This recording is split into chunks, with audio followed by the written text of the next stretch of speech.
Tolong ceritakan tentang sejarah maulid. Apakah maulid Nabi SAW termasuk bid'ah hasanah? Merujuk sabda Nabi SAW, hadis riwayat Muslim nomor 1017. Barang siapa yang membuat-buat hal baru yang baik dalam Islam, maka baginya pahala dan pahala orang yang mengikutinya, dan begitu pula sebaliknya.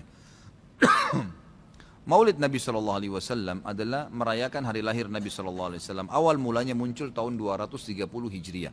Dan ini muncul dari kerajaan dinasti Fatimiyah Syiah. Syiah ya, yang itu dibentuk pada saat itu di Mesir. Dan mereka punya 6 macam maulid, dan sampai hari ini di Iran masih ada tuh. Jadi yang berfaham Syiah memang mengikuti ini. Sayangnya banyak ahli sunnah yang menarik ajaran ini, pemahaman ini ke pemahaman mereka, padahal sebenarnya pemahaman orang-orang Syiah. Dan Syiah ini jelas mengkafirkan sahabat, mengatakan Al-Quran kurang, gitu kan. Mereka punya 6 macam maulid. Maulid Nabi SAW, Hasan, Husain, Fatimah, Ali, dan rajanya mereka. Dan mereka pada saat membaca maulid dengan zikir-zikir yang sering kita dengar sekarang, itu ya mereka berdiri di tengah-tengahnya karena menganggap ruhnya Nabi SAW sedang lewat. Banyak orang ahli sunnah di Indonesia yang benci dengan Syiah, karena pemahaman Syiah jelas ya mengkafirkan sahabat, mencaci maki Abu Bakar dan Umar, mengkafirkan mereka, mengatakan Quran kurang. Tapi mereka tidak sadar maulid yang mereka lakukan adalah acara dari orang-orang Syiah, gitu kan. Anda boleh kembali kepada buku sejarah, semua buku sejarah menjelaskan masalah itu. Jadi munculnya di tahun 230 Hijriah dan dilakukan oleh Syiah ya pada saat itu, yang mendirikan dinasti Fatimiyah namanya. Baik, itu kurang lebih gambaran tentang sejarahnya. Dan orang-orang Syiah Fatimiyah waktu itu mengadakan maulid. Review lagi kembali kenapa mereka buat. Ternyata mereka waktu itu di Mesir berbatasan dengan Bizantium, kerajaan Romawi. Dan waktu itu orang-orang Romawi mereka mengadakan maulidnya Nabi Isa, kan gitu. Maka orang-orang Syiah waktu itu mengatakan di Mesir, kalau gitu kita juga buat maulid untuk Nabi SAW. Maka dibuatlah. Dan sekarang Anda boleh tanya kepada siapapun, kiainya, habibnya, tanya, apakah Nabi SAW pernah melakukan maulid kayak Anda lakukan nih? Berzikir, baca salawat, berdiri, nganggap ruhnya Nabi sedang lewat, pernah? Pasti kalau mereka jujur, mereka akan mengatakan tidak pernah. Ditanya, lalu kenapa Anda lakukan? Bentuk cinta kepada Nabi SAW. Bentuk cinta itu harusnya mengikuti dan mencontohi dan melakukan apa yang dicontohkan dan diperintahkan saja, nggak menambah, gitu kan? Karena kalau kita menambah, seakan-akan kita menganggap Nabi SAW masih ada yang belum disampaikan. Para Nabi sudah pada saat meninggal menyampaikan semua. Apa kata Ibnu Katsir rahimahullah? Beliau mengatakan kalimat yang mulia pada saat menafsirkan surah Al-Maidah ayat 3. Al-yawma akmaltu lakum dinakum wa atmamtu alaikum ni'mati wa raditu lakumul Islam madina. Hari ini aku sempurnakan agama kalian, nikmatku untuk kalian, dan aku ridho Islam sebagai agama kalian, kata Ibnu Katsir. Ayat ini dalil yang paling nyata dan jelas ya, menekankan bahwasanya Nabi SAW tidak menghembuskan nafas terakhirnya kecuali sudah menyampaikan semua apa yang Allah tuntunkan, dan umat ini tidak butuh lagi tambahan, yang kecil sampai yang besar, yang samar-samar sampai yang jelas, gitu kan. Semua dijelaskan, semua sudah disampaikan. Dan Nabi SAW pada saat mau meninggal dunia di Haji Wada, beliau mengatakan halla ballaktu, ingatlah saya sudah sampaikan kepada kalian. Allah ballaktu, ingatlah saya sudah sampaikan kepada kalian. Sudah cukup semuanya, maka jangan ditambah, jangan dikurangin, saudaraku.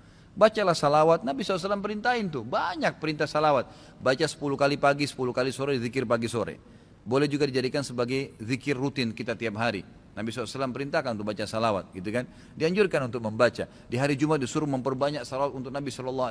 Setiap kali disebut namanya SAW. Dalam majelis ini berapa kali kita katakan Nabi SAW, Nabi SAW. Itu semua fadilah, itu diperintahkan, gitu kan. Tapi jangan dikarang secara khusus, karena itu akan menambah. Sekali lagi, saya tidak menyalahkan. Kalau Anda ngotot mengerjakannya, mengatakan ini benar, silahkan, itu hak Anda. Saya menyampaikan apa yang saya ketahui, gitu kan. Saya tidak menyalahkan, tidak menghardik, saya mengingatkan apa yang saya ketahui. Kalau Anda anggap ini benar, terimalah, gitu kan. Karena orang yang bijaksana, orang yang berakal adalah orang kalau menerima, mendengar sebuah penyampaian dan itu benar, lebih benar dari apa yang dia ketahui sebelumnya, maka dia menerimanya. Ya, maka dia akan selamat dari sifat sombong, kan gitu. Kalau masalah hadis yang disebutkan tadi, Nabi SAW mengatakan barang siapa yang membuat hal yang baru. Jadi ini terjemahannya pun keliru sebenarnya, gitu kan. Jadi kisahnya begini, ini hadis Bukhari. Nabi Muhammad SAW pada saat suatu hari di siang hari selepas sholat duhur, begitu kisahnya ya, melihat dari kejauhan waktu beliau mau keluar dari masjid, ada satu kaum orang Badui, Arab. Arab ini orang Badui dari padang pasir. Yang datang ke Madinah berharap mendapatkan sedekah. Karena miskinnya mereka, dalam riwayat ini dikatakan sampai mereka hanya menggunakan satu lembar kain yang tidak dijahit. Mereka cuma lilitkan di badannya, ya, kalau ada angin tersingkap aurat mereka karena miskinnya. Dan mereka mengikat ujung kain itu satu sama yang lain di lehernya, gitu kan? Dan diikat juga di bagian bawahnya, sehingga memang peka sekali bisa kelihatan auratnya. Dan dari muka mereka kelihatan, dalam hadis ini dikatakan kemiskinan, wajahnya sudah hitam, kelihatan tua sekali karena susahnya. Lalu Nabi SAW naik di atas mimbar sambil berkata, ini pentingnya mempelajari sababul wurudnya hadis. Sebabnya hadis disebutkan, sama kalau ayat sababun nuzul ya. Perhatikan hadis tadi yang disebutkan, ini adalah sababul wurudnya. Ini saya ceritakan sekarang. Maka Nabi SAW naik di atas mimbar setelah tahmid dan salawat untuk diri beliau dan memuji Allah tadi, tahmid dan salawat, beliau mengatakan, wahai muslimin, sesungguhnya semua yang kalian kumpulkan di dunia tidak akan bermanfaat buat kalian. Semua akan habis. Sebaik-baik harta kalian adalah harta yang kalian infakkan selama kalian hidup. Maka berinfaklah sebelum datang masalah akhirat, datang kematian. Lalu dalam hadis ini panjang lebar Nabi SAW ceritakan masalah kematian, masalah hisab hari kiamat. Lalu motivasi, bersedekahlah sebelum terlambat waktunya. Ya, semua yang punya sesuatu di rumahnya bersedekah. Berikan orang-orang yang susah itu, yang datang menuju ke masjid. Berikan kepada mereka sebelum mereka injak masjid ini. Lalu kata Nabi SAW, bersedekahlah walaupun hanya dengan sepotong kurma. Jadi kalau seseorang antara kalian punya kurma di rumahnya satu butir, bagi dua. Satu dia makan setengah, setengah dia makan, kasih setengah orang miskin ini. Saking pentingnya bersedekah.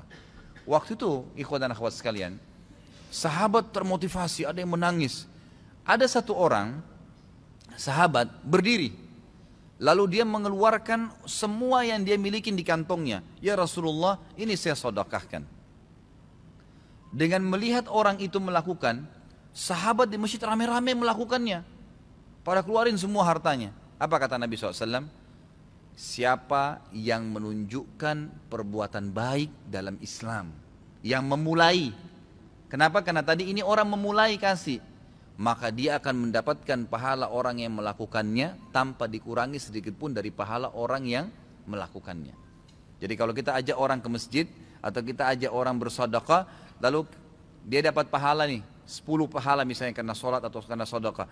Kita kena mengajaknya, diberikan juga pahala 10 tanpa dikurangi dari pahala dia. Kan begitu. Ini sebabnya hadis. Sayangnya hadis ini disalahfahamin, dijadikan bolehnya mengatakan ada bidah hasanah. Semoga Allah berikan hidayah. Padahal mereka tidak paham sebab urutnya. Ada sebabnya hadis itu disebut.